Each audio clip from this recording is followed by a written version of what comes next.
Mabilis yung paglaganap itong online gambling sa Pilipinas. Pinaiimbestigahan na po sa mataas na kapulungan. May update dyan si Bombo JC Galvez. Pinaiimbestigahan ni Senate Deputy Majority Leader Javier Ejercito ang mabilis na paglaganap ng online gambling sa Pilipinas. Naghain sa ehersito ng resolusyon upang masilip ng kaukulang komite sa Senado ang pagkalat ng mga sugal sa bansa.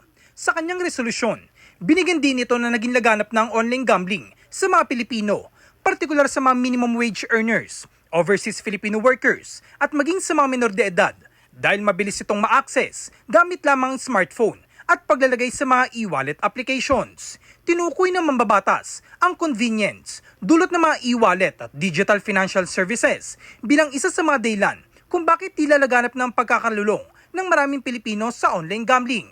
Naniniwala pang mambabatas na dapat gamitin ng gobyerno ang prinsipyo ng parents' patry, isang tungkulin ng Estado na protektahan ang kapakanan ng mamamayan upang magpatupad ng mga hakbang na magbibigay proteksyon sa mga mahihirap at kabataan laban sa mga maling pangakong dala ng online gambling, gaya ng biglaang pagyaman sa sugal.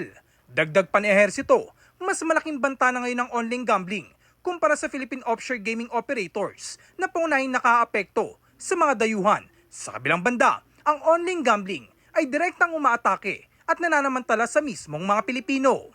Naisip ko regulation muna because yung po mga e-wallet apps, no, halimbawa GCash, parang nagiging enabler po sila kasi ang dali ho tumaya sa mga online gaming apps through GCash and other applications, similar e-wallet applications. So kung mare-regulate natin yon at it will be restricted, siguro malaking maibabawas, no, sa mga tataya. But I'm open kung talagang just like Pogo, na kung talagang sabi ko nga, ito mas malala kasi Pilipino ang tumataya dito, ordinaryong mamamayan, unlike Pogo na at least yung pera nanggagaling sa ibang bansa. But if the consequences are already very heavy, then we can consider also total ban on online gaming.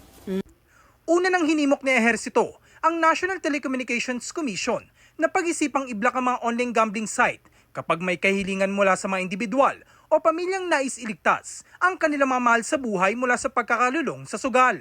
Nagbabala rin ang senador tungkol sa lumalawak na exposure ng mga menor de edad sa online gambling, lalo na't maraming gambling apps ang nakatago sa mga platform na mukhang pambata.